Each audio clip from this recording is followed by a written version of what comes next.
निकषासह सरसकट कर्जमाफीस तत्वतः मान्यता देण्यात आली आहे। नवं कर्ज मिळण्याचा मार्ग आता मोकळा झाला आहे। तसंच अल्पभूधारक शेतकऱ्यांचं सगळं कर्जही तात्काळ माफ झालंय। मुद्देमाल मिळाला नाही त्या शेतकऱ्यांवरील केसेस मागे घेण्यात येणार असल्याची माहिती सहकार मंत्री चंद्रकांत पाटील यांनी दिली आहे। तर स्वाभिमानी शेतकरी संघटनेचे नेते राजू शेट्टी यांनी शेतकऱ्यांची सर्व आंदोलनं मागे घेत असल्याची घोषणा केली आहे। सरकारचा हा निर्णय दिलासादायक असल्याचं रघुनाथदादा पाटील यांनी म्हटलंय। 25 जुलैपर्यंत सरकारनं निर्णयाची अंमलबजावणी करावी, अन्यथा 26 जुलैपासून पुन्हा एकदा शेतकरी रस्त्यावर उतरेल असा इशारा यावेळी देण्यात आलाय। दुधाबाबत साखरेप्रमाणे 70-30 धोरण जाहीर करणार, स्वामीनाथन आयोगाच्या मागण्या मान्य करण्याबाबत पाठपुरावा करणार असल्याची घोषणा करण्यात आली। मुख्यमंत्री देवेंद्र फडणवीस यांनी केलेल्या घोषणांचा पुनरुच्चार या बैठकीनंतर करण्यात आलाय। त्यामुळे शेतकऱ्यांचं आंदोलन करून शेतकऱ्यांना वेठीस धरून शेतकरी नेत्यांनी आणि सुकाणू समितीने काय साध्य केलं असा सवाल उपस्थित होतोय। काही नेत्यांनी हा मुद्दा प्रतिष्ठेचा केल्यानं आंदोलन ताणलं गेलं असंही बोललं जात आहे। उपभूधारक आणि मध्यभूधारक शेतकऱ्यासाठी लगेच कर्ज मिळणं आवश्यक आहे। त्याचं कारण पेरण्या सुरू झालेल्या आहेत, शाळा मुलांच्या सुरू झालेल्या आहेत आणि त्यामुळे त्यांना कर्ज वितरण हे लगेच सुरू केलं जाईल। ती कर्जमाफी आजपासून जाहीर झाली असं सांगा। आक्षेप आमचा होता तो म्हणजे सरसकट कर्जमाफी कर्जमुक्ती झाली पाहिजे आणि त्याबद्दल आम्ही सगळे समन्वय समितीचे आमच्या आंदोलनाचे सदस्य आग्रही होतो। त्याबद्दल शासनानं एक पाऊल मागे घेऊन या संदर्भामध्ये पहिल्यांदा जाहीर केलं की 30 ऑक्टोबरच्या ऐवजी आजपासूनच अल्पभूधारकांचं कर्ज हे संपलेलं आहे आणि त्यांना नव्यानं कर्ज उपलब्ध होण्याची वाट मोकळी झाली। त्यामुळे आता पावसाळ्यामध्ये पेरण्या आणि बाकीच्या गोष्टीसाठी शेतकऱ्यांचा मार्ग मोकळा झाला आहे। शिवसेना नेते संजय राऊत म्हणजे बोलघेवडे असून ते नेहमी आपलं अस्तित्व दाखवण्यासाठी प्रयत्न करत असल्याचा टोला भाजपचे नेते आशिष शेलार यांनी लगावलाय। ते कोल्हापुरात बोलत होते। मैं हूं न दाखवण्याचा हा प्रयत्न शिवसेनेचा आहे। राजकीय भूकंप घडवायला हे काय होकायंत्र घेऊन बसलेत का, अशीही टीका शेलार यांनी केली आहे। त्याचबरोबर मुंबईतल्या नालेसफाईवर भाजप 100% असमाधानी असल्याचंही त्यांनी म्हटलंय। अंबारीत बसून सत्तेचा माज कुणाला येऊ नये यासाठी सेना माहुताप्रमाणे सरकारवर अंकुश ठेवण्याचं काम करते असा टोला शिवसेना आमदार नीलम गोऱ्हे यांनी भाजपला लगावलाय। बारामती तालुक्यातल्या आत्महत्या केलेल्या शेतकऱ्याच्या कुटुंबियांना भेटण्यासाठी गोऱ्हे बारामती दौऱ्यावर होत्या। आज होणाऱ्या उच्चस्तरीय मंत्रिगट आणि सुकाणू समितीच्या बैठकीमध्ये शेतकरी कर्जमाफीबरोबरच उत्पादनाला योग्य हमीभाव देण्याची आवश्यकता असल्याचं गोऱ्हे म्हणाल्या। खरं तर सत्तेत असताना विरोध करणं फार अवघड असतं याची तुम्हाला जाणीव आहे, पण आम्ही सत्तेत असून विरोध करतोय याचं कारण साहेब जे म्हणतात उद्धव साहेब की अंबारीत आम्ही आहोत, परंतु माहुताचं काम जसं हत्तीला अंकुश लावणं असतं तसं सत्तेचा माज कुठेही कोणी न ठेवता त्या योग्य त्या मार्गावर विकासाचा हत्ती आणणं एवढाच आमचा हेतू आहे। लातूर जिल्हाध्यक्ष रेणापूर नगरपंचायतीच्या नगराध्यक्ष उपनगराध्यक्षपद निवडणुकीत भाजप आणि राष्ट्रवादी काँग्रेसची युती झाली, तर एका अपक्ष नगरसेवकानंही भाजप राष्ट्रवादी काँग्रेससोबत कौल दिला। यावेळी नगराध्यक्षपदासाठी भाजपचे अभिषेक अकनगिरे तर उपनगराध्यक्षपदासाठी राष्ट्रवादी काँग्रेसच्या राबियाबी शफी शेख जिंकून आल्या।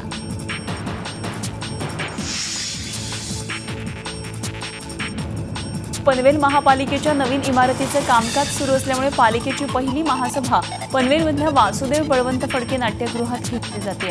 पालिकेच्या नव्या इमारतीमध्ये सर्व 78 नगरसेवक बसून महासभा घेता येईल इतकी जागा नसल्यामुळे हा निर्णय घेतला गेला। उच्च न्यायालयाच्या निर्णयानंतर ठाण्यामध्ये क्लस्टर डेव्हलपमेंटचा मार्ग मोकळा झालाय आणि याचा फायदा 3611 धोकादायक आणि 89 अतिधोकादायक इमारतींमध्ये जीव मुठीत धरून राहणाऱ्या लाखो ठाणेकरांना होणार आहे। मात्र आता यावरून राजकीय पक्षांमध्ये श्रेयाची लढाई सुरू झाली आहे। आघाडी सरकारच्या काळात या योजनेला मंजुरी देण्यात आली, मात्र युती सरकारनं 3 वर्षाची लोंबगळत ठेवली असं राष्ट्रवादी काँग्रेसचे नेते सांगतात। तर क्लस्टरसाठी शिवसेनेनं तत्कालीन मुख्यमंत्र्यांची वाट अडवली होती, तसंच ठाणे ते मंत्रालय असा मोर्चाही काढला होता। हे त्याचंच फलित असल्याचा दावा शिवसेनेनं केलाय। भाजपनंही आपण न्यायालयामध्ये पाठपुरावा केल्यामुळे या योजनेला मंजुरी मिळाल्याचं म्हटलंय। आम्ही जेव्हा काँग्रेस आणि राष्ट्रवादी काँग्रेसच्या माध्यमातून सभागृहात आवाज उचलला त्यानंतर इम्पॅक्ट असेसमेंट रिपोर्ट तयार करून मग तो युडीकडे देण्यात आला आणि एवढं दिल्यानंतर देखील ॲफिडेविट करताना ठाण्याचा तो इम्पॅक्ट असेसमेंट रिपोर्ट न्यायालयात गेला नव्हता आणि त्यासाठी पुन्हा जेव्हा आम्ही आता मधल्या पिरियडमध्ये आवाज उठवला तेव्हा कुठे जाऊन आता तो इम्पॅक्ट असेसमेंट रिपोर्ट ॲफिडेविटमध्ये सादर झाला आणि ही योजना अखेर लागू झाली. शिवसेनेची सत्ता असताना ठाण्यातील आयुक्तांनी इम्पॅक्ट असेसमेंट अहवाल कोर्टात सादर केला. तो अहवाल सादर केला त्यावेळी सुद्धा महासभेत या राष्ट्रवादीच्या नगरसेवकांनी आयुक्तांच्या त्या निर्णयाला विरोध केला होता. आणि असं सर्व असताना ही योजना आम्ही केली अशा प्रकारच्या काही गोष्टी करत आयत्या बिळावर नागोबा ही जी म्हण आहे ती तंतोतंत राष्ट्रवादीच्या नेत्यांना लागू पडते.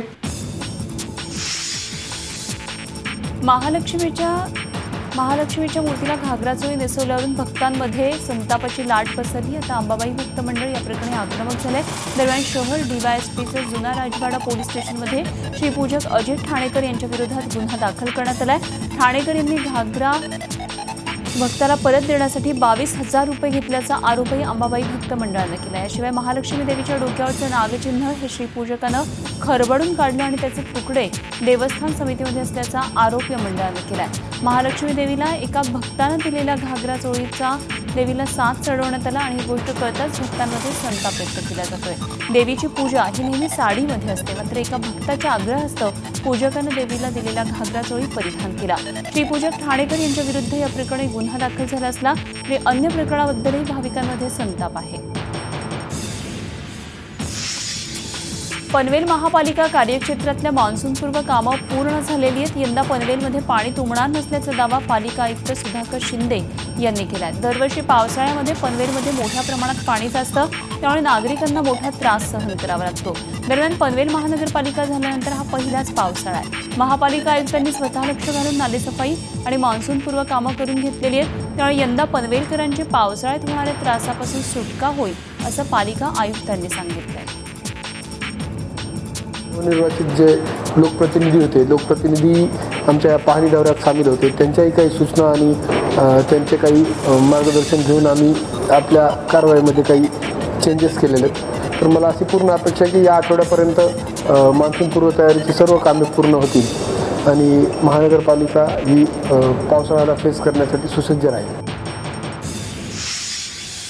मुंबईमध्ये पाऊस आता जोर धरू लागला. यामुळे पावसाळी वस्तू घेण्यासाठी नागरिकांची धावपळ सुरू झाली. विशेषतः महिला वर्ग आणि मुली पावसाची शॉपिंग करण्यासाठी बाजारपेठांमध्ये दिसू लागल्यात. त्यामुळे यावर्षी मुलींच्या पावसाळी वस्तूंमध्ये नवीन ट्रेंडही पाहायला मिळतात.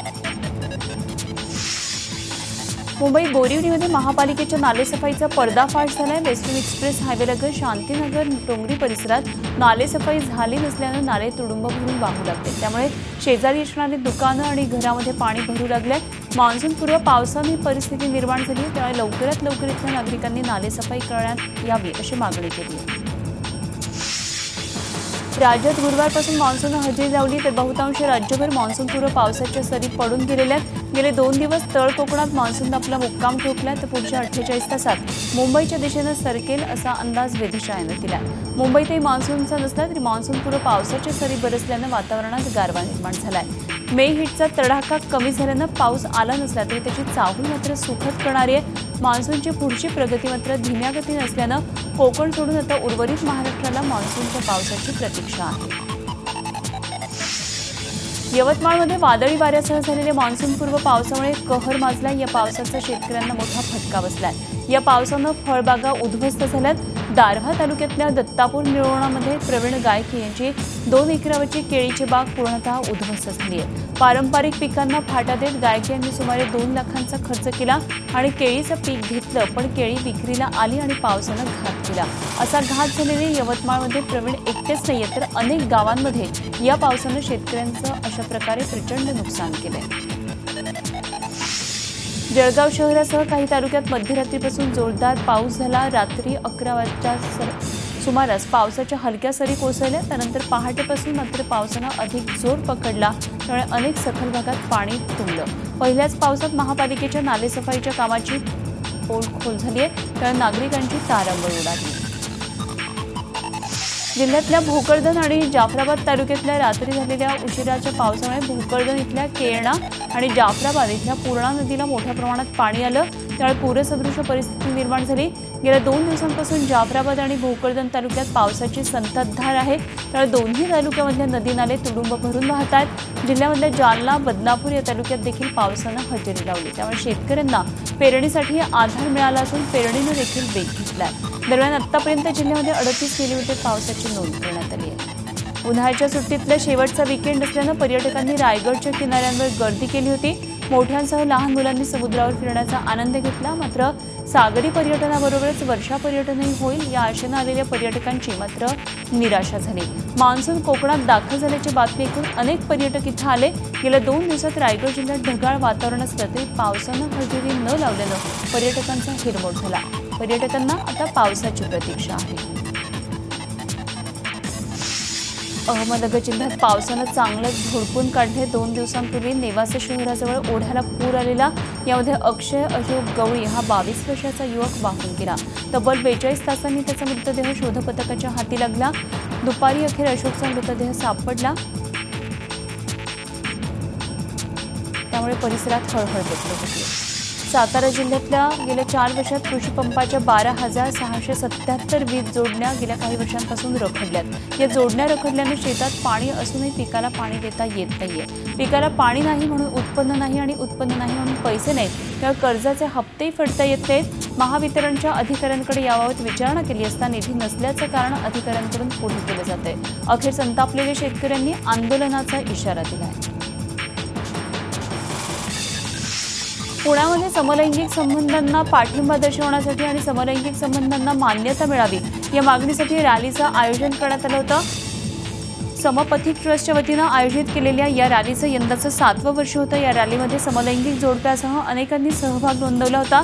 घटनेचं 377वा कलम रद्द करून समलैंगिक संबंधांना मान्यता द्यावी अशी मागणी यावेळी करण्यात आली. समलैंगिक जोडपी ही समाजाचा भाग आहेत आणि समाजानं त्यांना स्वीकारावं अशी मागणी यावेळी करण्यात आली.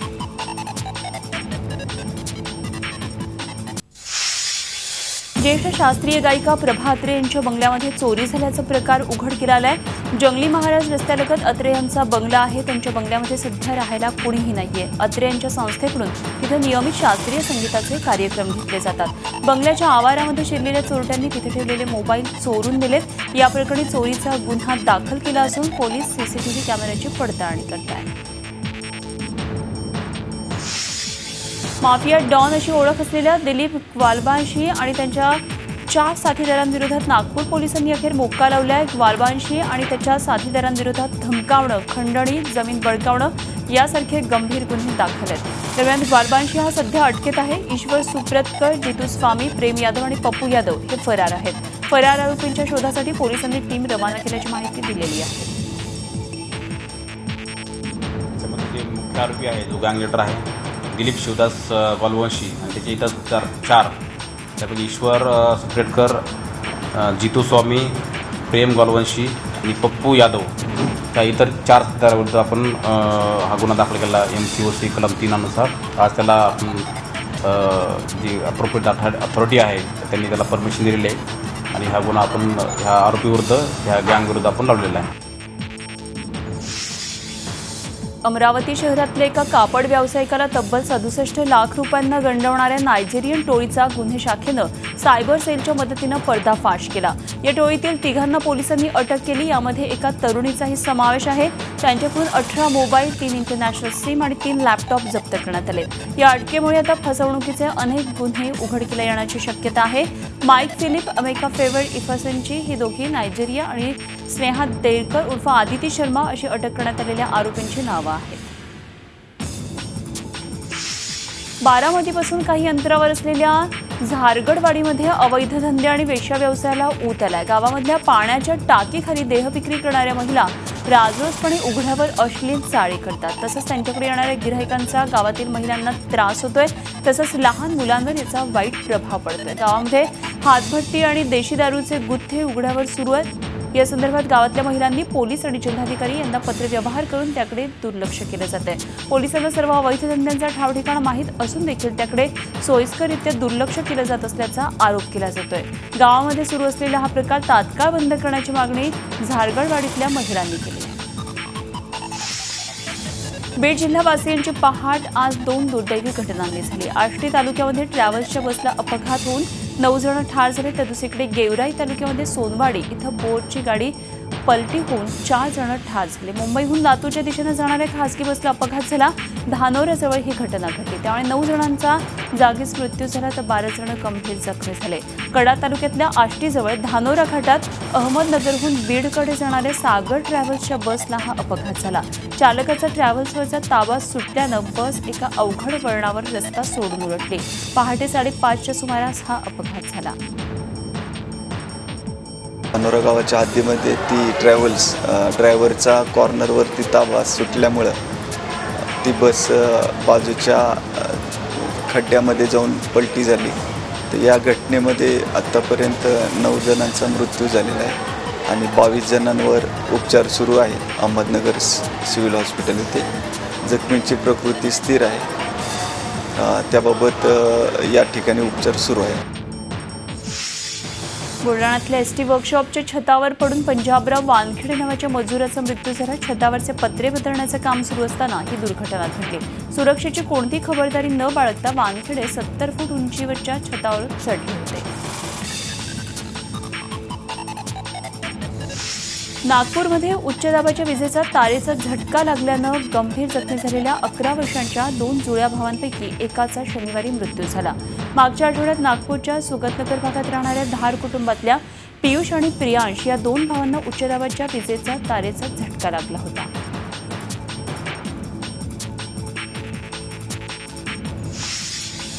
मुंबईमध्ये कांदिवली इथं जानूपाडा परिसरात राहणाऱ्या कृष्णा वर्के आणि नीलम भोई या दोघांनी झाडाला गळफास घेऊन आत्महत्या केली. एकाच परिसरात राहणाऱ्या या दोघांमध्ये प्रेमसंबंध होते. मात्र कृष्णा वर्के अगोदरच विवाहित होता तर नीलम आपल्या भावाबरोबर राहत होती. या दोघांना विवाह करता येत नसल्यानं त्यांनी हे पाऊल उचलल्याची माहिती कळते.